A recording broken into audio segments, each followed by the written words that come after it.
స్వాగతం. ఈరోజు నేను ఫైనల్లీ వచ్చేసిన నందిపేట నుంచి చిమ్రశ్వలి గ్రామానికి రావడం జరిగింది. మనోజ్ మన ఫ్రెండ్ అయితే డాక్టర్ సాబ్ వాళ్ళ ఇంట్లో ఒక ఇండియన్ స్పెక్టికల్ కోబ్రా నాగంపాము వచ్చింది.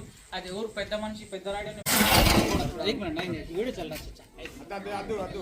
ठीक है, मैं आया पकड़ने के वास्ते।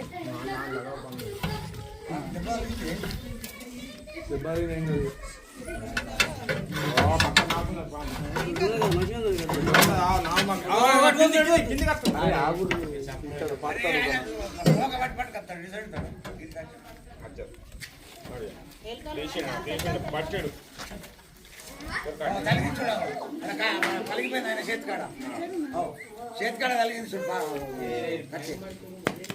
కట్టి ఎట్లా కలిగింది పంట కలిగింది లేదా కట్టి దెబ్బ కలిగి చూడాలి కలిగింది మనిషిని కొట్టినావు కానీ నేను